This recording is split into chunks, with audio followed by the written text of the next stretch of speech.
अस्सलाम वालेकुम YouTube family. उम्मीद करती हूँ कि आप सब बहुत अच्छे से होंगे और अल्हम्दुलिल्लाह हम भी ठीक है। तो ये था फ्राइडे का वीडियो जो सूरह कहफ से शुरू हुआ और ये पढ़ने के बाद यहाँ बच्चियाँ भी रेडी हो गई थी नहा धोकर और माशाल्लाह से दोनों एक दूसरे को खूब प्यार जता रही थी।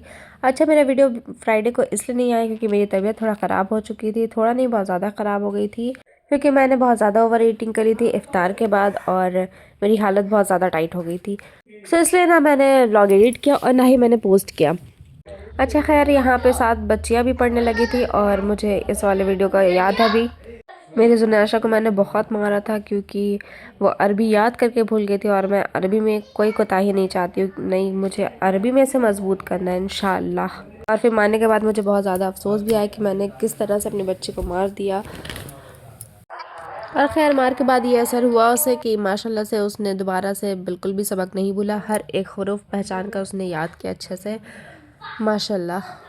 और फिर पढ़ने पढ़ाने के बाद मैं लग गई थी इफ्तारी की तैयारी पर और यहाँ पे मैंने सबसे पहले पकौड़ी छाना, उसके बाद मैंने बनाया था आलू चिप्स और पूड़ी। और इस वाली पूड़ी में मेरे साथ मसला हो गया था कि पूड़ी फूल ही नहीं रहता, पता नहीं क्यों क्या हो गया था। वैसे तो हर बार मेरा पूड़ी बहुत अच्छी तरीके से फूल जाता है, ये देखिए बिल्कुल इस तरह से हो गया था। खैर बहुत मुद्दत के बाद ये एक पूड़ी फूला था जिस पर मैं बहुत ज़्यादा खुश हो गई थी। उसके बाद वापस से सारे पिचक गए थे और यहाँ वक्त पर इफ्तारी लग चुका था और इफ्तार के वक्त दोनों बहनों का बदमाशी बहुत ज़्यादा शुरू हो गया था। एक एक करके दोनों बारी बारी से बदमाशी किए जा रहे थे, पर खैर अल्हम्दुलिल्लाह खैर से इफ्तार निपट गया। इसके बाद हम चले गए थे अम्मी के घर। हम यानी तौसीफ़, मैं और दोनों बच्चियाँ हम चले गए थे अम्मी के घर क्योंकि वहाँ पर पापा ने दावत दी थी और मुझे जाते मिला था ये, और ये बहुत जूसी था।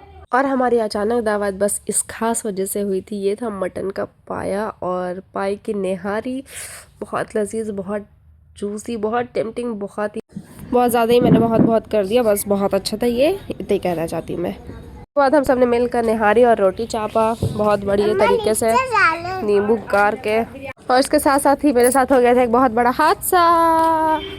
हादसा क्या हो गया था मैं दिखाऊंगी नेक्स्ट व्लॉग में। ये था आज के दिन, आज की सहरी का दिन जिस पर मैं लेट उठी थी तबीयत ख़राब होने की वजह से, और मैंने बस 2 खजूर खाया और बस इसी से मैंने सहरी की नियत कर ली और मैंने रोज़ा रख लिया था।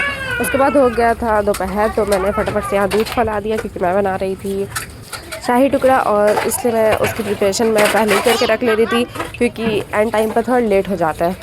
खैर कुछ देर इबादत के बाद मैं वापस से लग गई थी किचन पर और मैंने फटाफट से ब्रेड तो लिया क्योंकि मैं बना रही थी शाही टुकड़ा। टड़ा! और मेरा शाही टुकड़ा बिल्कुल रेडी था, बस मैंने इसे गार्निश करना था और मैंने इसे ठंडी ठंडी रबड़ी के साथ सर्व किया था। बस थोड़ा सा मीठा कम हो गया था, बिल्कुल इतनी सी जो शुगर पेशेंट के लिए सही लगेगा। और यहाँ तौसीफ किसी काम से चले गए थे बाहर, जिस पर हमारी हो गई थी थोड़ी अनबन कि नहीं इफ्तार के वक्त ऐसे चले जा रहे हैं, अच्छी बात नहीं है ऐसा वैसा, पर खैर मैंने फिर जाने दिया क्योंकि काम अर्जेंट था। पर खैर से वो वक्त पर आ गए थे इफ्तार से पहले ही और आते ही उन्होंने मेरा दिल बिल्कुल खुश कर दिया क्योंकि ये लेकर आए थे सर मेरा फेवरेट लड्डू, सरायकेला का लड्डू। और ये बहुत टेस्टी होता है, बहुत यम होता है। और ये जैसे लेकर आया बिल्कुल गरम गरम था, इसका डब्बा बिल्कुल गरम था। और जब मैंने पूछा कि अभी तुरंत छान कर दिया तो बोला हाँ तुरंत बना ही रहा था और मैं लेकर आया हूँ। तो मेरी सारी नाराज़गी ख़त्म हो गई थी। छोटे में पापा मुझे बहुत लाकर ये दिया करते थे जब भी वो सरायकेला जाते थे, अब मेरे शौहर लाते हैं तो इस चीज़ की खुशी अलग ही होती है कि आपके शौहर को आपकी बातें याद रहती है, आपकी पसंद का पता होता है। अल्हम्दुलिल्लाह तौसीफ को ये सारी चीज़ें बहुत अच्छे से पता है। और यहाँ इफ्तार का वक्त हो चुका था, हम जाकर खान से जाकर दुआ के लिए बैठ गए थे और यहाँ तौसीफ इतनी शिद्दत से दुआ मांग रहे थे, मैंने कहा क्या ही हो गया, मैं थोड़ा इनका मस्का भी ले रही थी। पर खैर हम सबको दुआ में इसी तरह से मशगूल हो जाना चाहिए। अल्लाह इस पाक महीने में हम सब की जायज़ दुआ कबूल करे, आमीन आमीन। फिर हो गई थी अज़ान शुरू और हम सब ने अल्हम्दुलिल्लाह मिलकर इफ्तार किया। तो बस यही था मेरा ब्लॉग, दुआ प्यार मुझे याद रखे, अल्लाह हाफिज़।